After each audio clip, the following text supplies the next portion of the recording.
Hello साथियों, नमस्कार। कैसे हैं आप सब? मैं अतुल तिवारी आप सभी का सीईटी पीजी अड्डा 24x7 चैनल पर स्वागत करता हूं। आज इस वीडियो में मैं बात करने वाला हूं सीईटी पीजी 2025 के काउंसलिंग के बारे में। ठीक है, कि काउंसलिंग के लिए कब अपीयर होना पड़ेगा, कैसे क्या प्रोसेस होती है। ठीक है, अगर आपको किसी भी आपकी जो कह सकते हैं कि जो ड्रीम कॉलेज आपका है या यूनिवर्सिटी है, उसमें कैसे आप प्रोसेस करेंगे, इस वीडियो के अंदर हम पूरी बातें करेंगे। ठीक है, तो आइए चलते हैं, जानते हैं कि काउंसलिंग प्रोसेस कैसे है, क्या होती है। ठीक है, तो सबसे पहले तो मैं आप लोगों को बता दूं, जैसे आपका फाइनल रिजल्ट आएगा। ठीक है, सबसे पहले तो हम यहाँ पे वेट करेंगे कि इसके लिए फाइनल रिजल्ट के लिए। जैसे आपका फाइनल रिजल्ट आता है, आपका स्कोर कार्ड आ जाएगा। इसके बाद जो तमाम यूनिवर्सिटीज हैं वो अपना अलग अलग काउंसलिंग के लिए अपनी जो है विंडो ओपन करेंगी। ठीक है, यानी कि वहां पर आपको रजिस्ट्रेशन प्रोसेस करना पड़ेगा। आपको पर्टिकुलर जैसे कि हम बात करें, चाहे डीयू हो, बीएचयू हो, जेएनयू हो, या फिर कोई भी और अन्य सेंट्रल यूनिवर्सिटीज की बात कर लेते हैं, चाहे अरुणाचल प्रदेश की बात करें, हरिसिंह गौर की बात कर लेते हैं। ठीक है, हरियाणा, बिहार, बहुत सारे अलग अलग यूनिवर्सिटीज हैं, गुजरात, केरला, कर्नाटका।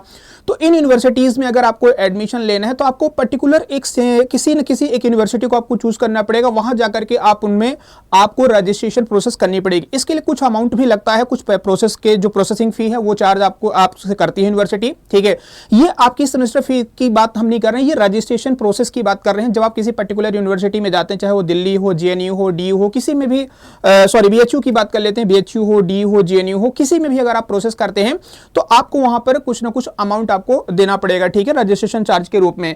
जैसे आपका रजिस्ट्रेशन हो जाता है तो जो यूनिवर्सिटी होंगी, जैसे कि आप जिस भी आपने किस सब्जेक्ट के लिए चूज किया है, जो भी आपने प्रेफरेंस में रखा होगा जो कॉलेजेस को, अगर उसमें आपको वो एलोकेट कर देता है तो आपके पास वहां पर आ जाएगा एक्सेप्ट करने का या फिर अपग्रेड करने का कि आप क्या चाहते हैं। ठीक है, तो अगर आप उस चीज को, यानी कि अगर आपने जिस कॉलेज में या जिस यूनिवर्सिटी में आपने अप्लाई किया, जिस कॉलेज में अप्लाई किया है हिस्ट्री के लिए, तो अगर आपको वो एलोकेट कर देते हैं तो आपको उसको एक्सेप्ट करना पड़ेगा। ठीक है, उसमें अपग्रेड का भी ऑप्शन रहता है, आप उसको अपग्रेड भी कर सकते हैं। यानी कि अगर आपको लगता है कि आपको बेहतर कॉलेज नहीं मिली है तो आप उसमें क्या कर सकते हैं, अपग्रेड भी कर सकते हैं, यानी कि सेकंड राउंड के लिए आप वेट कर सकते हैं। ठीक है, तो आपको जैसे वहां पर अलॉटमेंट करेगा तो आपको बाय डिफॉल्ट वो चूज करना ही पड़ेगा, क्योंकि आपको अगर ये लगता है कि अगर आप उसको एक्सेप्ट नहीं कर रहे हैं, ठीक है, तो फिर बाद में वो शायद आपको ना मिले, तो आपको उसको एक्सेप्ट करना ही पड़ेगा। हाँ, बाद में फिर आप उसको अपग्रेड करके चेंजेस कर सकते हैं, उसमें बदलाव कर सकते हैं। ठीक है, तो आपकी वो सीट क्या हो जाएगी, अलॉट हो जाएगी। ठीक है, और जो रजिस्ट्रेशन जब आप प्रोसेस करते हैं तो रजिस्ट्रेशन के समय पर वो आपके तमाम सारे डॉक्यूमेंट्स आपसे अपलोड करने के लिए मांगेंगे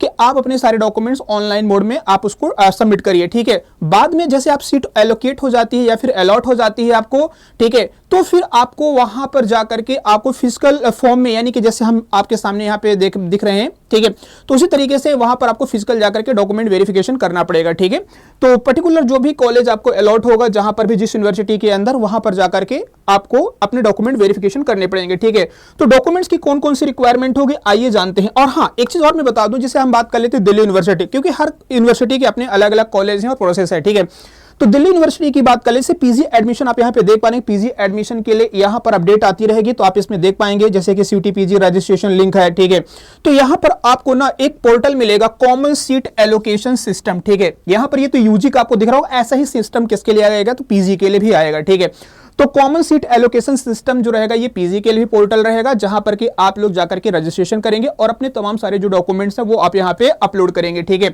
और जब आपकी सीट एलोकेट हो जाएगी तो आप जाकर के वहां पे डॉक्यूमेंट को वेरिफिकेशन के लिए जाएंगे। ठीक है, अगर आपको लगता है कि जैसे किरोड़ीमल हो गया, ठीक है, या है ना, जो भी बाकी और कॉलेजेस हैं उनमें अगर आपको लगता है कि हाँ मेरा यहाँ पर एडमिशन था, मेरी ये प्रेफरेंस थी और ये मेरा ड्रीम कॉलेज था, मुझे यहाँ पे एडमिशन चाहिए था, मुझे एलोकेट हो गया, तो आप जाकर के फिर वहां पे डॉक्यूमेंट वेरिफिकेशन करवाएंगे। ठीक है, अदरवाइज उसको आप अपग्रेड कर सकते हैं नेक्स्ट राउंड के लिए।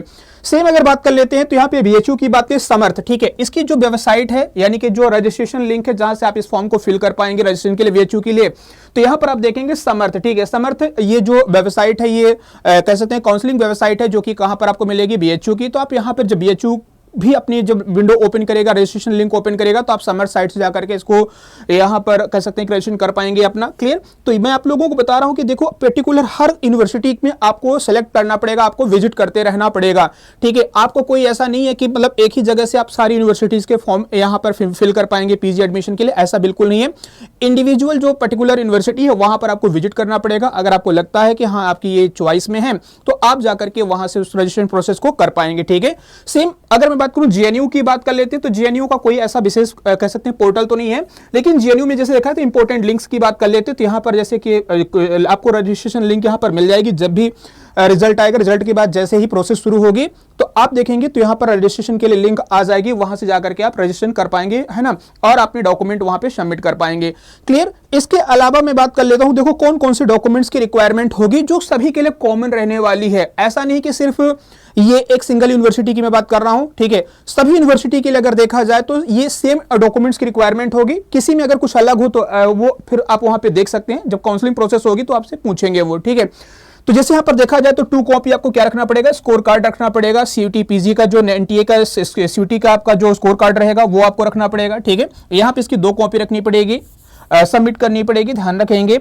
और इसके अलावा अगर मैं बात कर लेता हूं तो 5 sets of pre enrolment form जो आप यहां पर रजिस्ट्रेशन करेंगे उसके 5 फॉर्म रखने पड़ेंगे, ठीक है, ध्यान रखिएगा। इसके अलावा 8 copy of recent passport size photograph, यानी कि जो पासपोर्ट साइज फोटो ये 8 रखना पड़ेगा।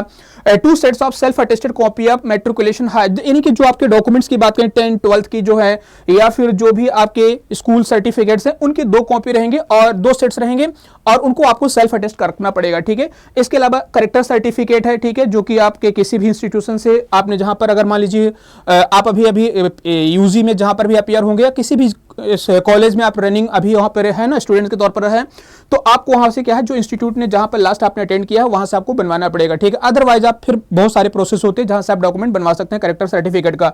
सेम अगर मैं बात कर लेता हूं तो यहां पर दिया गया है क्या है कि 2 sets of self attested copy of the mark obtained passing certificate, degree, ठीक है, बैचलर डिग्री, तो ये आपको यहां पर देना पड़ेगा, सबमिट करना पड़ेगा। डिग्री एग्जामिनेशंस की बात कर लेते हैं, ठीक है, यानी कि मास्टर डिग्री जहां आपका कहीं किसी और यूनिवर्सिटी से आपने मास्टर डिग्री कर रखी है, आप किसी और कॉलेज में यूनिवर्सिटी में जा रहे हैं तो वहां पर आपको ये सबमिट करने पड़ेंगे डेटा, ठीक है। SC/SC जो कैंडिडेट्स होंगे इनको 2 सेल्फ अटेस्टेड आपके जो है डॉक्यूमेंट्स आपको रखने पड़ेंगे, यानी कि जो भी आप SC/ST कोटा के उसके रजिस्ट्रेशन जो रिजर्वेशन सर्टिफिकेट्स हैं जो भी आपने बनवाए होंगे वो आपको सबमिट करने पड़ेंगे, ठीक है। OBC की बात कर लेते हैं, एनसीएल कैंडिडेट्स यानी कि नॉन क्रिमिनल की बात कर लेते हैं, ठीक है। तो ठीक है, यहां पर क्या बोला 2 सेल्फ अटेस्टेड कॉपी, यहां पे भी क्या है 2 आपको सेल्फ अटेस्टेड कॉपी आपको रखने पड़ेंगे, ठीक है। नॉन क्रिमिनल जो है इस कैटेगरी में आते हैं तो आपको ये सबमिट करना पड़ेगा डॉक्यूमेंट, ठीक है। चलिए, और ये 31 मार्च, ठीक है, 31 मार्च 2016 तक के ये क्या होने चाहिए, बने होने चाहिए। यहां पर आप मेमोरेंडम में जाकर के आप इसको चेक कर पाएंगे, देख पाएंगे, ठीक है। चलिए, इसके अलावा PWD जो कैंडिडेट्स होंगे, ठीक है, तो यहां पर उनको भी सबमिट करना पड़ेगा 2 कॉपीज अपने डिसेबिलिटी सर्टिफिकेट जो है वो देना पड़ेगा। EWS कैंडिडेट्स जो होंगे इनको भी अपने जो इनकम सर्टिफिकेट है, ठीक है, तो ये आपको देने पड़ेंगे, स्पेशली अगर देखा जाए तो, ठीक है, ये EWS के लिए है, ठीक है। और यहां पर आप देखेंगे कोई है ना, जो भी पैरा होगा उसको आप देख लेना है आप स्टेटमेंट को, ठीक है, कि क्या उसके अंदर पूछा गया, तहसीलदार के द्वारा ये बनाया गया हो। माइग्रेशन सर्टिफिकेट, ठीक है, मैंने देखा था कई सारे बच्चे कमेंट में पूछ रहे थे कि क्या माइग्रेशन सर्टिफिकेट भी देना पड़ेगा। हाँ, बिल्कुल आपको माइग्रेशन सर्टिफिकेट देना पड़ेगा, ठीक है। और ये जो माइग्रेशन सर्टिफिकेट है, ठीक है, ये ओरिजिनल होगा, ठीक है। जो भी इंस्टीट्यूशंस की बात कर लेते हैं या यूनिवर्सिटी जहां पर लास्ट आपने अटेंड की है तो आपको ये माइग्रेशन सर्टिफिकेट भी देना पड़ेगा, ठीक है। इसके अलावा अगर हम बात कर लेते हैं तो इसमें और कौन कौन से सर्टिफिकेट्स लगेंगे, ठीक है, तो ये कई सारे यहाँ पे कुछ पॉइंट्स यहाँ पे लिखे गए हैं इस, और ठीक है। चलिए, तो ये तमाम सारे जो डॉक्यूमेंट्स, जो मेन डॉक्यूमेंट्स है ये हमने आपको बता दिए हैं, ठीक है। ये मेन जो डॉक्यूमेंट्स है ये मैंने आप लोगों को बता दिए हैं, ठीक है। और साथ साथ में आप देखेंगे यहाँ पर कुछ और भी डॉक्यूमेंट्स होते हैं जो कॉलेज लेवल पे जब आप जाओगे ना तो वहां पर आपसे ये जब फिजिकली अपीयर होगे तो आपसे वहां पे फॉर्म फिल करवाएंगे, ठीक है। तो जैसे कि हम बात करें प्रोविजनल सर्टिफिकेट क्वालिफाइंग एग्जामिनेशन हो गया, यहाँ पर क्या है कि following will be submitted by the candidate at the admission counter taking admission registration, ठीक है। आपको यहाँ पर कहां पर देना पड़ेगा, एडमिशन काउंटर पर, जब आप किसी भी जहां पर भी जिस कॉलेज में जाएंगे वहां पर आपको ये डॉक्यूमेंट्स देने पड़ेंगे। कौन कौन से डॉक्यूमेंट्स हैं, तो provisional certificate of the qualifying examination, migration certificate, character certificate, anti ragging undertakings, और यहां पर देखेंगे डिसकंटिन्यूएशन सर्टिफिकेट, ठीक है। तो ये तमाम सभी जो डॉक्यूमेंट्स है ये आपको काउंसलिंग के टाइम पर आपको देने पड़ेंगे, ठीक है। तो ये तमाम सारी जो बातें थी मैंने आप लोगों को बता दी कि काउंसलिंग के लिए इन तमाम सारी चीजों को ध्यान रखना पड़ेगा आपको, ठीक है। और इंडिविजुअल यूनिवर्सिटी को आपको टारगेट करना पड़ेगा जहां पर भी आपको लगता है कि मुझे यहां पर एडमिशन मिल सकता है, ठीक है। जैसे स्कोर कार्ड आएगा उसके बाद ये जो विंडो है ये बहुत जल्दी, यानी कि 10 डेज भी लग सकता है, 15 डेज भी लग सकता है। अब वो तो कितने दिन लगेगा वो कॉलेज डिपेंड करता है, वो यूनिवर्सिटी डिपेंड करता है कि वो यूनिवर्सिटी पे डिपेंड करेगा कि कितने दिनों में वो आपका है ना काउंसलिंग प्रोसेस को शुरू करती है, क्लियर। और जो भी बच्चे हमारे साथ यहाँ पे लाइव हैं, मैं आप लोगों को एक और जानकारी दे दूं कि जो बच्चे हमारे पास CUET PG 2026 के लिए तैयारी कर रहे हैं, ठीक है, तो आप मेरे फाउंडेशन बैच के साथ जुड़ सकते हैं। ये हिस्ट्री का अभिमन्यु फाउंडेशन बैच है HUKP 099 हिस्ट्री कोड के लिए। और यहां पर आपको एक कोड इस्तेमाल करना पड़ेगा डिस्काउंट के लिए। जब आप हमारे ऑफिशियल वेबसाइट की बात कर लेते हैं, यानी कि CUET PG अड्डा 24x7 की जो ऑफिशियल वेबसाइट है, एप्लीकेशन है, तो आप लोग वहां पर जाएंगे और जो एडमिशन प्रोसेस करेंगे, यानी कि जो कोर्स को बाय करेंगे, खरीदेंगे, तो इस कोड का जरूर इस्तेमाल करना 8030, ठीक है। या फिर किसी भी कोर्स को, अड्डा के किसी भी कोर्स को अगर आप एनरोल कर रहे हैं तो आप 8030 कोड का इस्तेमाल कर सकते हैं। यहाँ पे मैक्सिमम डिस्काउंट आपको मिल जाएगा, ठीक है। तो ये हमारा अभिमन्यु बैच है और इसकी क्लासेस जो है ये 12 मई से यानी कि 12 मई से स्टार्ट हो जाएंगे, ठीक है, ध्यान रखेंगे। और कोई भी अगर क्वेरी है तो आप मुझे यहाँ पे कॉन्टेक्ट कर सकते हैं। atul.tiwari@अड्डा24x7.com ये मेरी ऑफिशियल ईमेल आईडी है, आप मुझे यहाँ पे कॉन्टेक्ट कर सकते हैं। और जैसे मैंने आपको बताया कि जब भी एडमिशन लेंगे 8030 कोड का आप इस्तेमाल जरूर करिएगा, ठीक है।